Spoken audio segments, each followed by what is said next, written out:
يا أيها الذين آمنوا اتقوا الله وقولوا قولا سديدا يصلح لكم أعمالكم ويغفر لكم ذنوبكم ومن يطع الله ورسوله فقد فاز فوزا عظيما.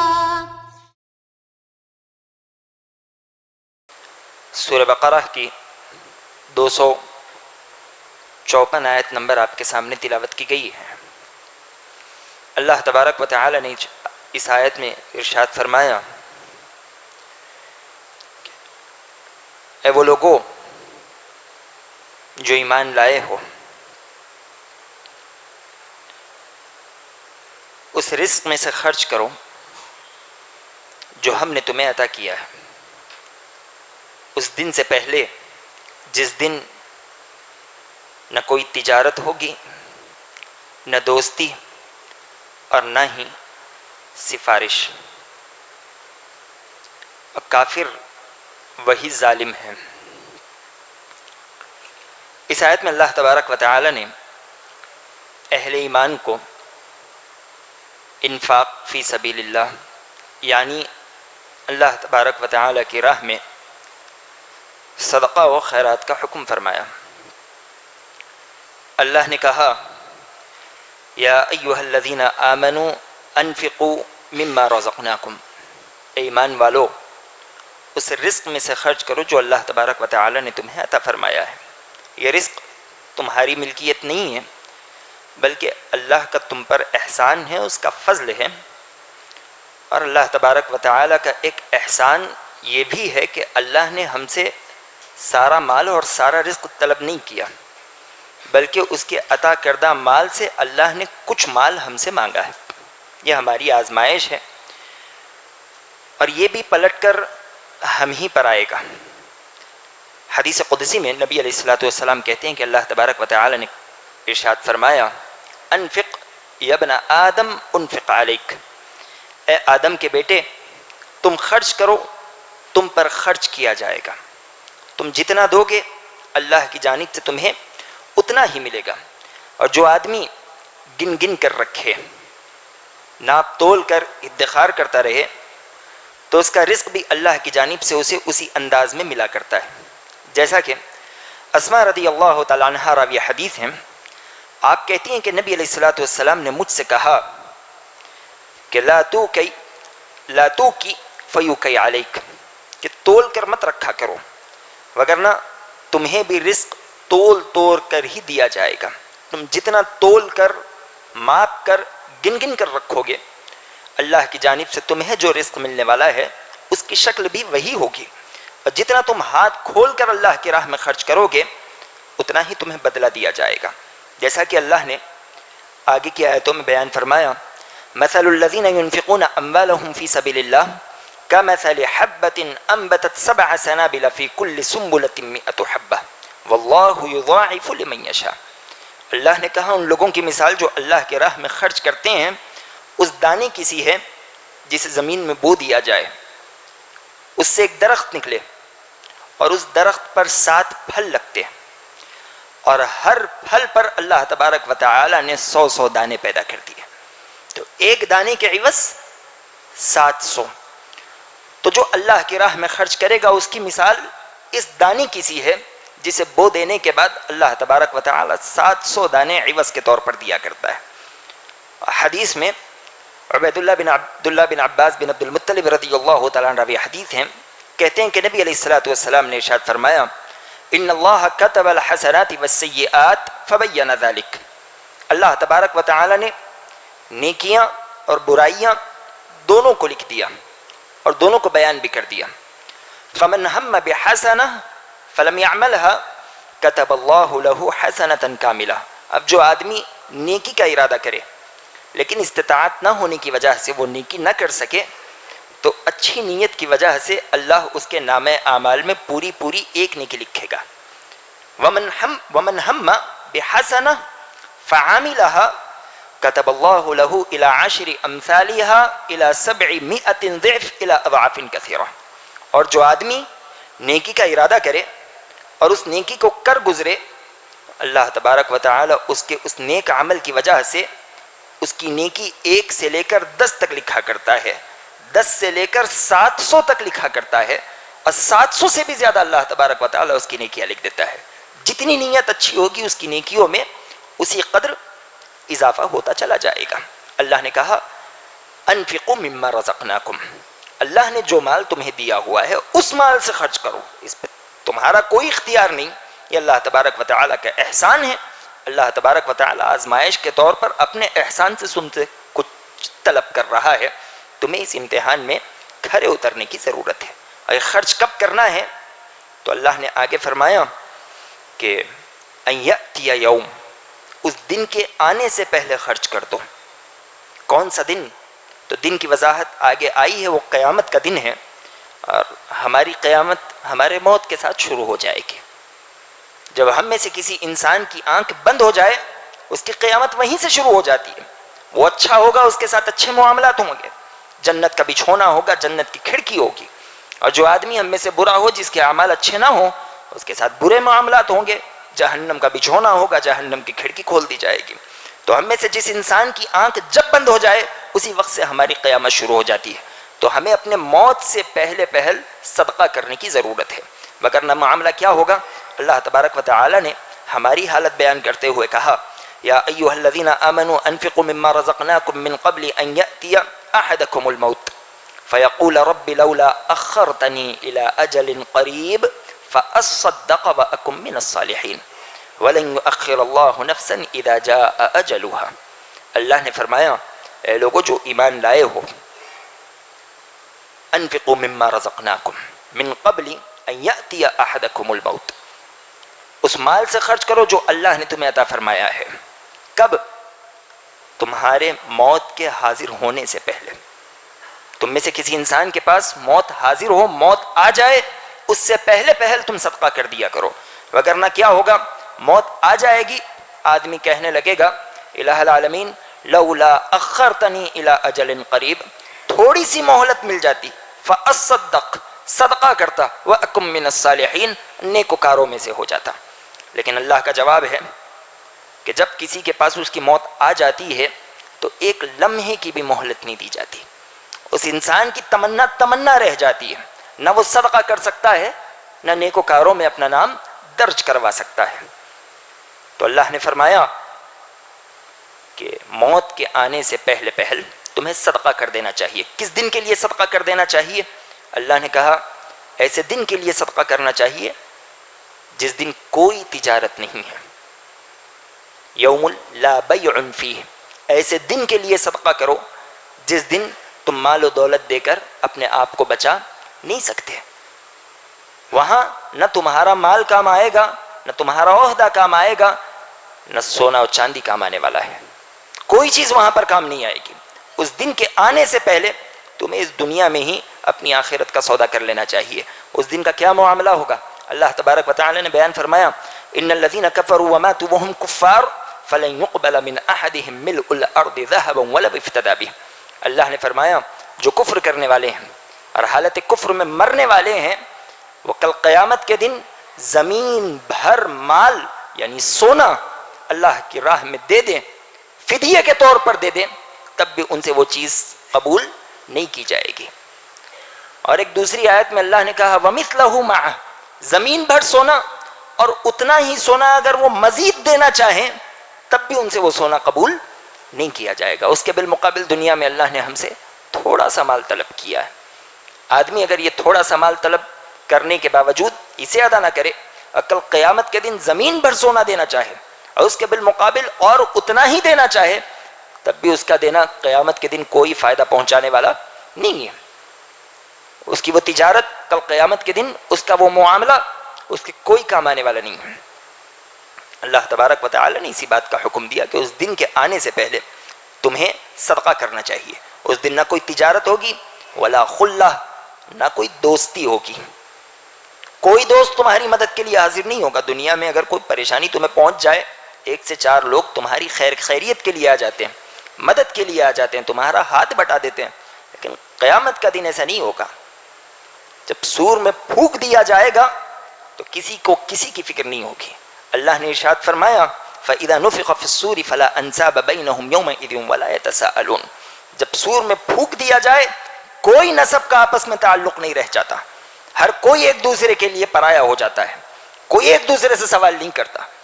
اور سورہ عبس میں اللہ تبارک و تعالی نے فرمایا فَإِذَا جَاءَتِ الصَّاخَّةُ، جب کھڑکھڑانے والی آ جاتی ہے ایک چیخ جو قیامت کے دن کی ہوگی. یوم یفر المرء من اخیہ، اس دن بھائی اپنے بھائی سے بھاگے گا، وامہ وابیہ، ماں سے بھاگے گا، باپ سے بھاگے گا، وصاحبتہ وبنیہ، اپنی بیوی سے بھاگے گا، اپنے بچوں سے بھاگے گا. ہر انسان کا اپنا معاملہ ہوگا، اسے بس اپنی فکر ہوگی، اس کے علاوہ اس دن اسے کسی کی فکر نہیں ہوگی. کوئی دوست ہمارے ساتھ آنے والا نہیں.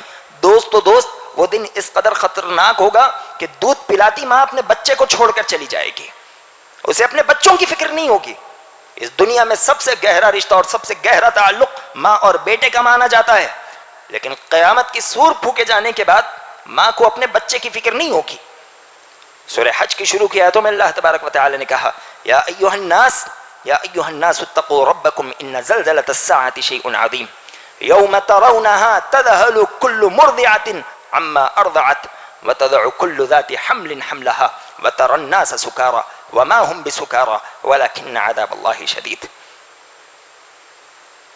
اللہ تبارک و تعالی نے کہا اے لوگو، اللہ تبارک و تعالی سے ڈرتے رہو، قیامت کا زلزلہ بڑا سخت ہے. اور وہ دن کا معاملہ یہ ہوگا کہ تم لوگوں کو دیکھو گے کہ دودھ پلاتی عورت اپنے بچے کو بھول جائے گی، حمل والیاں اپنی حمل گرا دے گی، اور تم لوگوں میں یہ حال دیکھو گے کہ جیسے وہ نشے میں ہیں، انہیں کسی کی فکر نہیں. لیکن اللہ فرماتا ہے کہ وہ نشے میں نہیں ہوں گے. قیامت کا دن اس قدر سخت ہوگا کہ جیسے ہر آدمی نشے میں چلا گیا ہو. اس دن کی ہولناکی، اس دن کی ہیبت اس قدر عظیم ہوگی. اللہ نے فرمایا کہ اس دن کے آنے سے پہلے صدقہ کر دیا کرو. اس دن کی ہولناکی، اس دن کی وحشت سے بچنے کے لیے اللہ تبارک و تعالی کی راہ میں مال خرچ کرو، جو اللہ تبارک و تعالی تم سے طلب کرتا ہے. جو چیزیں تمہیں محبوب ہیں وہ اللہ کی راہ میں دو، اور اپنے آپ کو اس دن کی سختیوں سے بچا لو.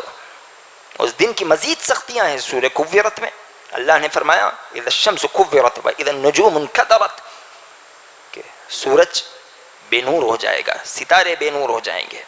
اسی میں اللہ نے کہا واذا الجبال سیرت، سورت کی آگے کی آیتیں کہ پہاڑ چلائے جائیں گے، سمندروں سے آگ نکلے گی. آگے کی آیت میں مزید اللہ نے کہا وَإِذَا السَّمَاءُ كُشِطَتْ، آسمان کی کھال کھینچ لی جائے گی. آدمی ایک لمحے کے لیے تصور کرے، آسمان کی کھال کھینچ لی جائے گی. آج ہم میں سے تصور کریں، ہم جانوروں کے کھال کھینچا کرتے ہیں. کوئی بکرے کی کھال کھینچتا ہے، کوئی گائے کی بیل کی کھال کھینچتا ہے. اللہ فرماتا ہے کل قیامت کا دن وہ ہولناک دن ہوگا. اس دن اللہ تبارک و تعالی آسمان کی کھال کھینچ لے گا. تو اس دن کے آنے سے پہلے ہمیں صدقہ کرنے کی ضرورت ہے. اور آگے اللہ نے کہا وَلَا خُلَّةٌ وَلَا شَفَاعَةٌ، دوستی تو نہیں ہوگی، سفارش بھی نہیں ہوگی، کوئی سفارش کرنے کے لائق نہیں ہوگا. بہت سے کفار کا یہ عقیدہ تھا کہ جنہیں وہ پوجا کرتے ہیں، جن کے نام پہ نظر و نیاز کرتے ہیں، کل قیامت کے دن ان کے معبود وہ اللہ تبارک و تعالی کے حضور بیٹھ جائیں گے اور اللہ کے حضور ان کی سفارش کروا دیں گے. اللہ کے حضور ان کا بیڑا پار کروا دیں گے. اللہ تبارک و تعالی نے ان کے اس باطل عقیدے کا رد کرتے ہوئے کہا کہ وَيَقُولُونَ هَؤُلَاءِ شُفَعَاؤُنَا عِندَ اللَّهِ، یہ لوگ کہتے ہیں کہ یہ لوگ اللہ تبارک و تعالی کے حضور سفارشی ہیں. ایسا نہیں ہے. ایک دوسرے مقام پر اللہ نے کہا کہ قیامت کا دن ہوگا اور مشرکوں کا یہ معاملہ ہوگا ام اتخذوا من دون اللہ شفعاء قل اولو كانوا لا يملكون شيئا ولا يعقلون.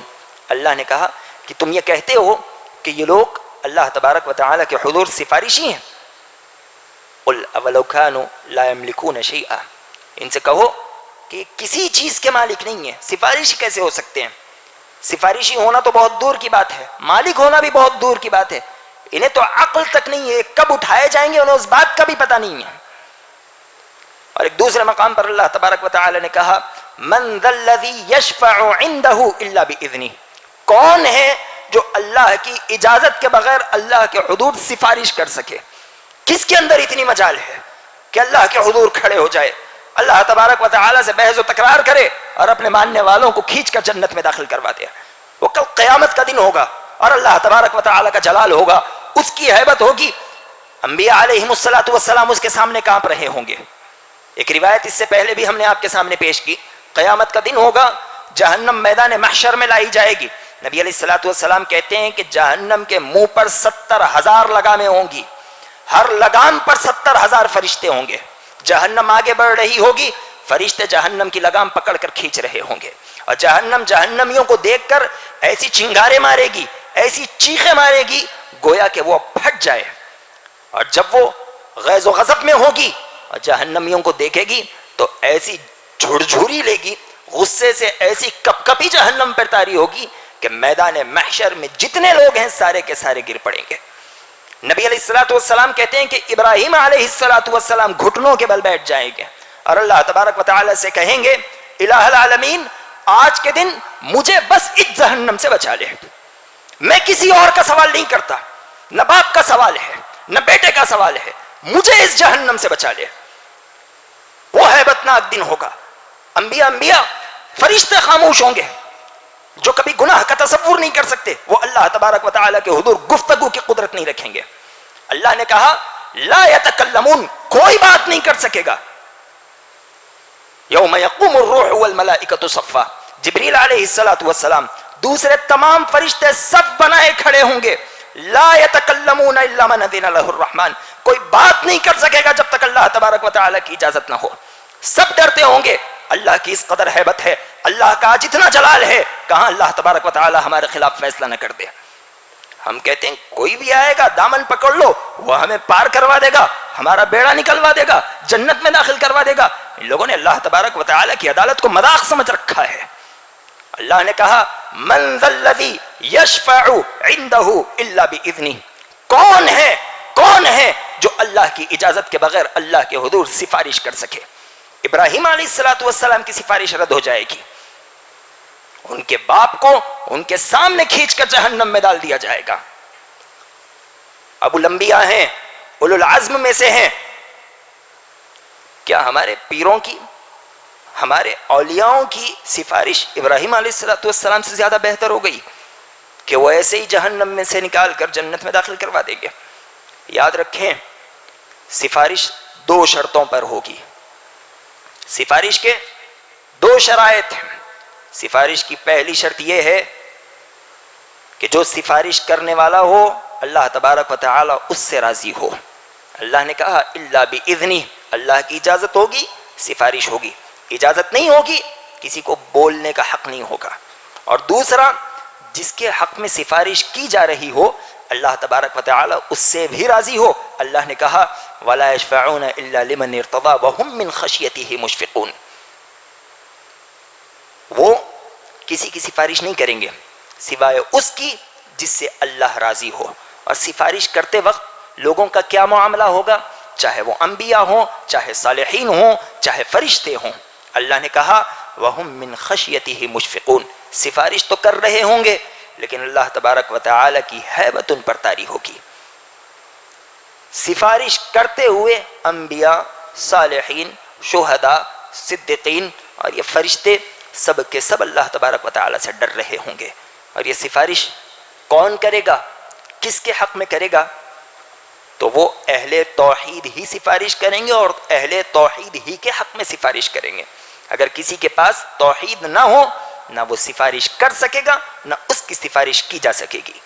نبی علیہ السلام نے فرمایا اسعد الناس بشفاعتی یوم القیامہ من قال لا الہ الا اللہ خالصا من قلبہ، کل قیامت کے دن میری شفاعت کا، میری سفارش کا سب سے زیادہ حقدار وہ انسان ہوگا جو خالص دل کے ساتھ لا الہ الا اللہ کا اقرار کرنے والا ہو، خالص دل کے ساتھ، اخلاص کے ساتھ ایک اللہ کی عبادت کرنے والا ہوں، تمام معبودان باطلہ کا انکار کرنے والا ہوں، ایاک نعبد و ایاک نستعین، اس کی تلاوت کرنے والا ہو اور اس پر عمل کرنے والا ہو، اسی کی سفارش کی جائے گی اور اسی کی سفارش قبول بھی ہوگی، اسی کو سفارش کا حق ہوگا. ہر ایرا غیرہ نہ تو خیرہ، وہ نہ کبھی زندگی میں نماز ادا کرنے والا، نہ صدقہ دینے والا، روزوں کے ایام میں کھینچ کھینچ کر کھانے والا، اور اس کے بارے میں ہم یہ تصور رکھتے ہیں کہ اس کی سفارش ہو جائے گی، یہ آ کے کل قیامت کے دن ہمارے پاس سفارش کر دے گا. اللہ تبارک و تعالیٰ ایسے باطل عقیدوں سے ہماری حفاظت کرے. یہ آیت بڑی اہم ہے. اللہ نے کہا اس دن کے آنے سے پہلے صدقہ کرو جس دن نہ کوئی تجارت ہوگی، نہ کوئی دوستی ہوگی، نہ ہی کوئی سفارش ہوگی. جیسا کہ بہت سے کافروں کا عقیدہ تھا، اور جیسا کہ آج بہت سے مسلمانوں کا یہ باطل عقیدہ بنا ہوا ہے. یہ آیت بڑی اہم ہے، اور یہ آیت ہمیں کئی طرح سے نصیحت کرتی ہے. اس آیت میں ہمارے لیے کئی فائدے ہیں، کئی دروس ہیں، جس میں سے مختصر 5 فائدے بتاتے ہوئے میں اپنی بات کو ختم کرتا ہوں. سب سے پہلا فائدہ اس آیت سے جو ہمیں ملتا ہے وہ یہ کہ غفلت کی نیند سے جاگ جانا چاہیے، اور کسی کو پتہ نہیں کہ اس کی موت کب واقع ہونے والی ہے. لہذا جب غنیمت ہو آدمی قیامت کا دن اپنی نظر میں رکھتے ہوئے صدقہ کر دے.